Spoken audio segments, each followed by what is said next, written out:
Kisah akan berfokus pada sebuah keluarga miskin bernama keluarga Kim. Ada kita panggil saja si ayah, si ibu, si kakak, dan si adik. Mereka tinggal di sebuah rumah kontrakan kumuh yang lokasinya rata dengan permukaan jalan raya, tepat di bawah sebuah kafe yang ada di atasnya. Keluarga Kim ini bisa dikatakan adalah keluarga pengangguran yang hanya mengandalkan hidup dari kerja serabutan yang tentu saja tidak tetap.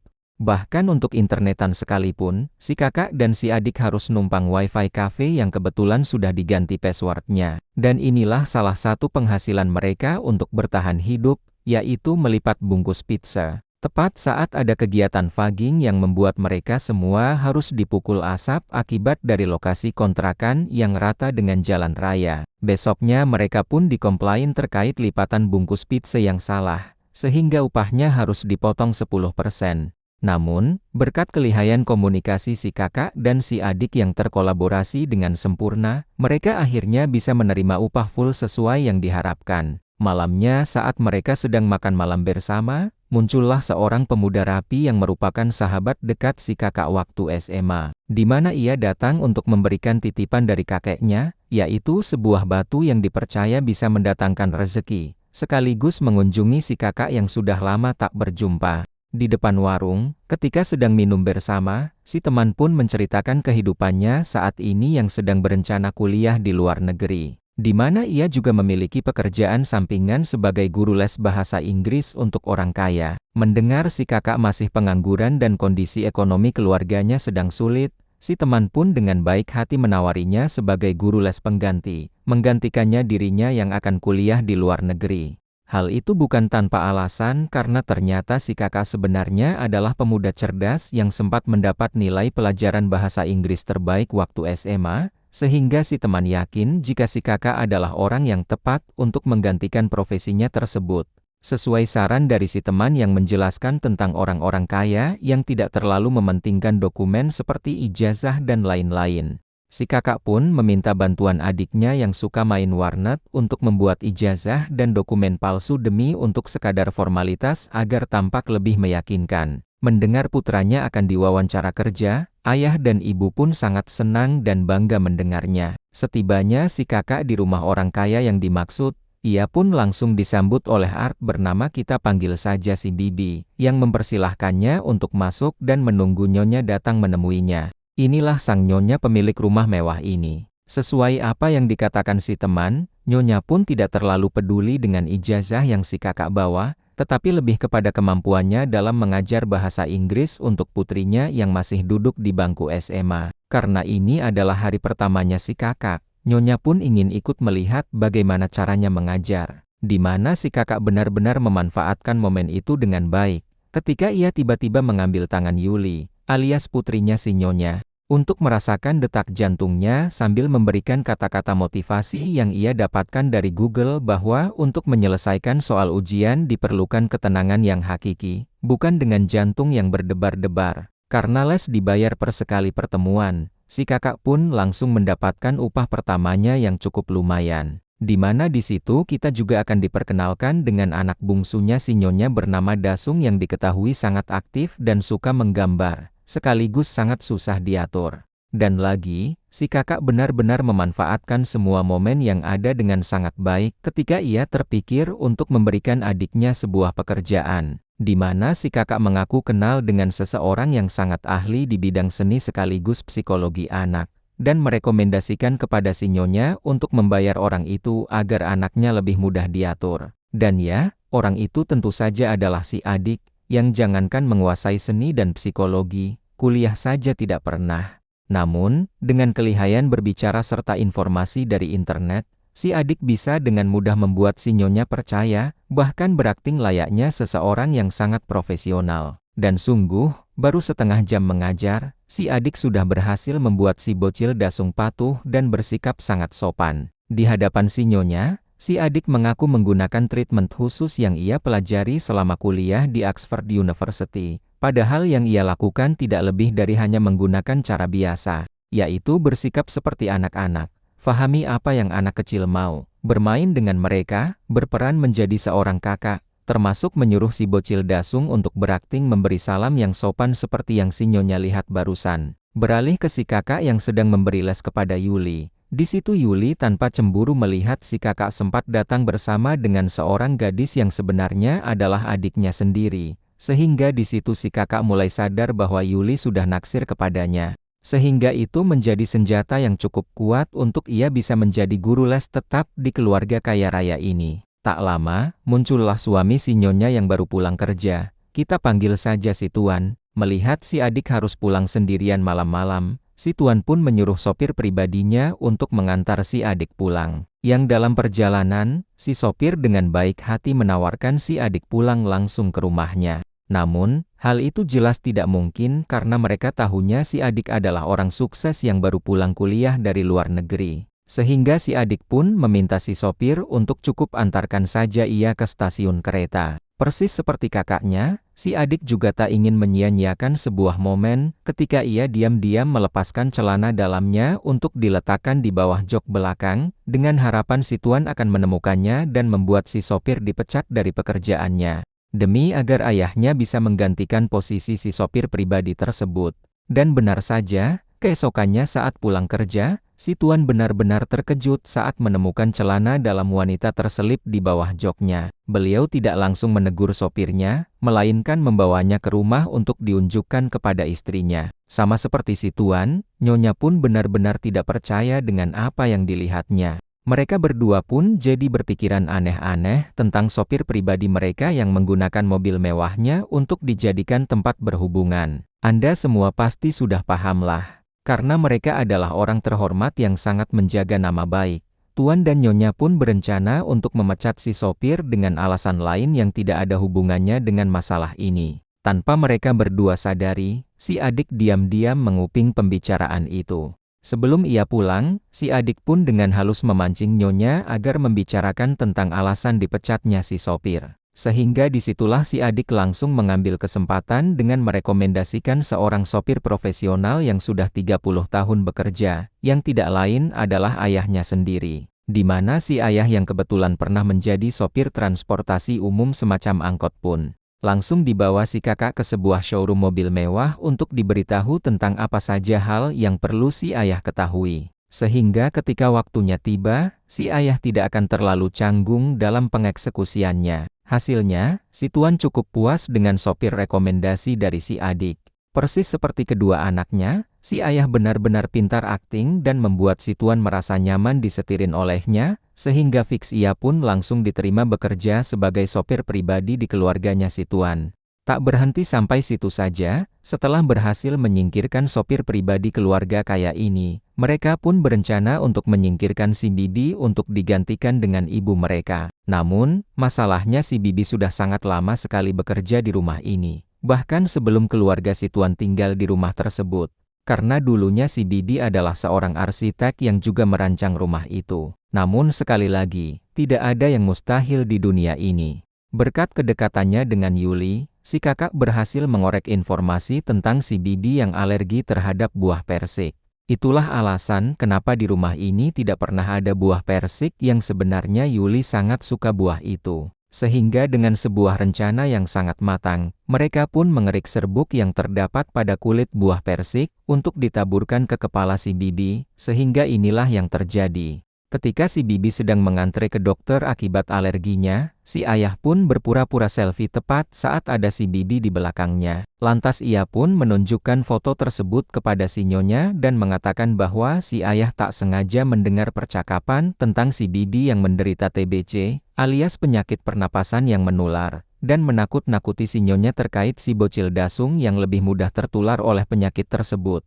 Untuk lebih mematangkan rencana ini, si adik pun kembali menaburkan serbuk buah persik ke si Bibi tepat saat si Nyonya baru pulang belanja bersama si ayah. Ditambah si ayah menggunakan saus tomat yang ia tumpahkan pada secarik tisu yang berada di dalam tong sampah. Untuk mengurangi kecurigaan Nyonya, si ayah pun meminta maaf telah menceritakan hal ini, bahwa dia sama sekali tidak ada maksud untuk mengadu.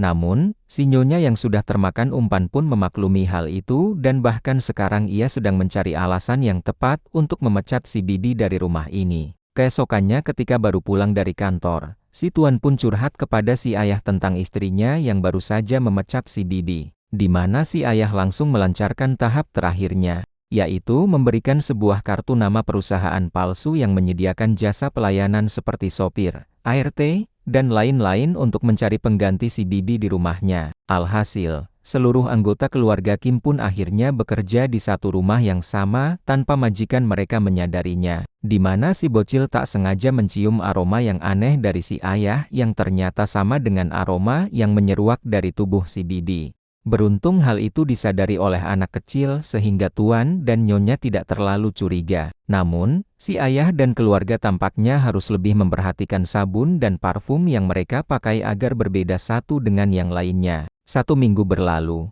tuan dan nyonya beserta anak-anak pun akan pergi berkemah selama beberapa hari, sehingga ia menitipkan rumah kepada si ibu, di mana ini menjadi kesempatan untuk mereka bisa menguasai rumah ini.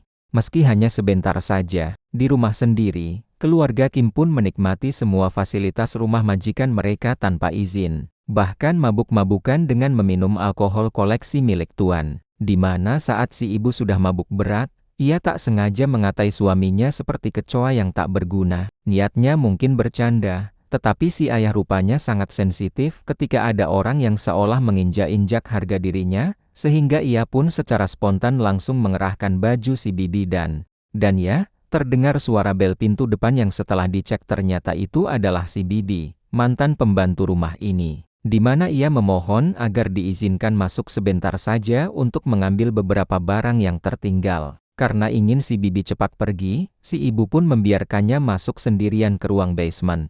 Namun, karena si ayah takut si bibi punya rencana jahat untuk menyingkirkan istrinya dari rumah ini, si ibu pun disuruh mengikuti si bibi turun ke ruang basement yang ternyata ada sebuah bank rahasia di belakang lemari. Oh, alangkah terkejutnya ibu saat baru menyadari jika selama ini ada seorang pria yang hidup di sana yang ternyata adalah suaminya si bibi. Rupanya sudah 4 tahun lebih si bibi menyembunyikan suaminya di bank rahasia ini. Hal itu terjadi setelah si suami terlilit utang dan dikejar-kejar oleh banyak rentenir, termasuk DC pinjol. Si bibi secara rutin memberikan stok makanan setiap larut malam ketika tuan dan nyonya sudah tidur, sehingga keberadaannya di tempat ini tidak pernah ketahuan sampai akhirnya si bibi dipecat dari pekerjaannya. Dan ya, si ayah dan anak-anak pun terjatuh dengan si adik yang tak sengaja memanggil bapak kepada si ayah. Sehingga bibi yang melihat hal itu pun langsung merekam mereka semua dengan ponsel dan mengancam akan mengirimkan video tersebut kepada tuan dan nyonya.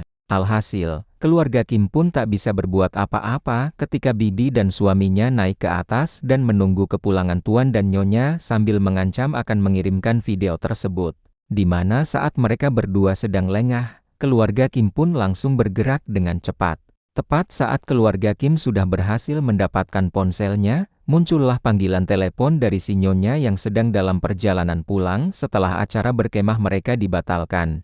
Di mana si ibu diminta untuk segera masak mie untuk menyambut kepulangannya, sementara yang lain harus segera membereskan bibi dan suaminya agar tidak ketahuan. Dengan cepat mereka semua pun melakukan tugasnya masing-masing. Kakak dan adik membereskan ruang keluarga yang berantakan, sementara si ayah mengurus bibi dan suaminya untuk diikat di dalam bunker. Yang tepat saat tuan dan nyonya sudah sampai di dalam rumah, bibi yang sempat akan lari keluar pun langsung ditendang oleh si ibu hingga membuat kepalanya terbentur. Disinilah si ayah melihat suatu fakta menarik tentang suami si bibi yang bernama kita panggil saja Samsul, yang ternyata setiap malam selama 4 tahun ini, ia rutin menyalakan lampu tangga saat tuan baru pulang kerja. Mereka mengira itu adalah lampu otomatis. Dan ia juga tidak lupa selalu mengucapkan rasa terima kasih dalam bentuk sandi Morse atau kode Morse yang sempat kita pelajari di pramuka, sebagai bentuk rasa terima kasihnya telah ikut tinggal di bawah tuan rumah dan tuan dan nyonya. Setelah semuanya aman, ayah pun keluar secara perlahan, termasuk si kakak juga ikut keluar,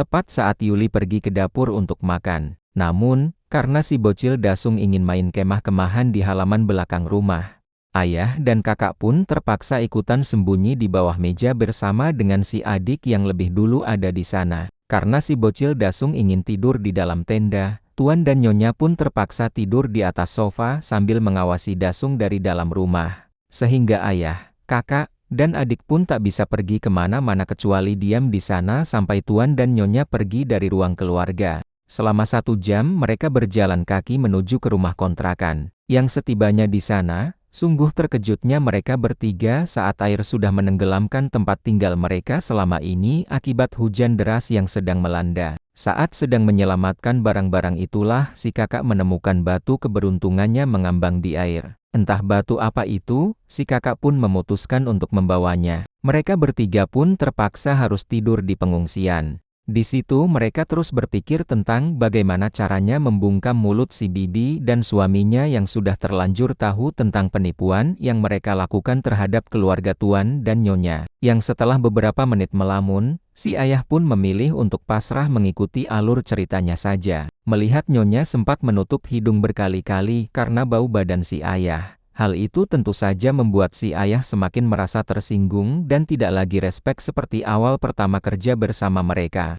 Siang harinya saat para tamu undangan sudah datang, tuan pun meminta si ayah untuk membantunya memberi kejutan dengan berakting seperti suku Indian, di mana si ayah yang sudah kehilangan respek terhadap keluarga kaya ini pun sempat mengungkapkan penolakannya. Namun, tuan langsung menyinggung perihal gajinya sebagai sopir yang mencakup tugas ini. Meskipun itu di luar dari pekerjaannya. Sementara yang lain sedang sibuk dalam pesta, si kakak terlihat sedang bersama Yuli di kamarnya. Ia pun mulai terbesit pikiran akan keluarganya yang akan kehilangan pekerjaan di rumah ini apabila bibi dan suaminya sampai keluar dan buka mulut. Sehingga si kakak pun nekat mengambil keputusan sendiri dengan mengeluarkan batu keberuntungannya dari dalam tas dan meminta izin kepada Yuli untuk pergi sebentar ke belakang. Dan ya, si kakak bermaksud untuk menghabisi bibi dan suaminya. Namun, saat akan menurun di tangga, ia tak sengaja menjatuhkan batu tersebut. Yang ketika si kakak akan mengambilnya, tiba-tiba, ya, Samsul pun menghantam kepala si kakak sampai tak sadarkan diri. Lantas ia pun naik ke atas dengan sebilah pisau dapur untuk membalas dendam kepada keluarga Kim atas kematian si bibi, istri tercintanya. Karena yang Samsul lihat pertama kali adalah si adik, ia pun segera rentetan menikamnya dan mengakibatkan si bocil dasung yang ada di belakangnya pingsan seketika. Melihat putrinya tumbang, si ibu pun segera menahan Samsul hingga terjatuh tepat di atas kunci mobil milik si tuan, di mana si ibu berhasil menghabisi Samsul menggunakan tusukan besi sate. Sementara yang lain, alih-alih menolong si adik atau setidaknya menghentikan aksi Samsul, semua orang justru malah menghindar ketakutan, termasuk tuan dan nyonya yang justru lebih mengutamakan si bocil yang hanya pingsan ketimbang si adik yang mengalami pendarahan. Di mana saat tuan sedang mengambil kunci di bawah tubuh Samsul, ia pun secara refleks menutup hidungnya akibat bau badan si Samsul yang sudah berbulan-bulan tidak mandi. Sehingga momen itu kembali mengingatkan si ayah tentang sakit hatinya yang sedari kemarin ia pendam, hingga memutuskan untuk menikam si ayah dan kabur meninggalkan rumah tersebut. Beberapa waktu berlalu setelah insiden itu, si kakak akhirnya pulih dari koma dengan gegar otak yang menyebabkannya terus tertawa dan tersenyum tak terkendali. Sempat dipenjara bersama sang ibu selama beberapa bulan atas kasus penipuan dan pemalsuan. Keduanya akhirnya dibebaskan dan langsung mendatangi tempat penyimpanan abu si adik yang sudah dikremasi, yang mati pada insiden waktu itu. Kakak dan ibu pun kembali ke kontrakan mereka dengan keberadaan si ayah yang masih belum diketahui. Yang tepat saat musim dingin sedang berlangsung, si kakak pun iseng mendaki bukit untuk melihat rumah mewah itu dari atas. Dan terlihat ada keluarga baru yang sudah menempatinya. Namun, yang paling mengejutkan adalah si kakak tak sengaja melihat lampu berkedip seperti kode Morse pramuka. Yang ternyata, kode Morse itu ternyata adalah berasal dari si ayah yang masih hidup bersembunyi di dalam bunker. Rupanya waktu itu si ayah tidak benar-benar kabur keluar, melainkan masuk ke dalam bunker melalui garasi yang terbuka. Selama berhari-hari setelah insiden itu, si ayah harus kelaparan karena rumah ini dijadikan tempat kejadian perkara. Namun, karena agen perumahannya sangat pintar mencari pelanggan, rumah ini pun langsung laku dibeli oleh penghuni baru. Sehingga si ayah bisa keluar saat larut malam untuk mencuri makanan dari dalam kulkas. Itulah si ayah melihat kertas panduan sandi Morse bekas milik si Samsul dan mulai menyusun kata untuk mengirim pesan setiap malam, berharap si kakak menyadari kedipan lampu tersebut. Setelah mengetahui ayahnya baik-baik saja, si kakak pun bertekad untuk bekerja dan mencari uang sebanyak mungkin hingga cukup untuk membeli rumah tersebut dan bisa mengeluarkan ayah dari dalam bunker. Dan ya, Yang barusan itu tidak lebih dari hanya bayangan si kakak saja. Faktanya, ia masih harus bekerja keras untuk bisa mewujudkan hal tersebut. Tamat.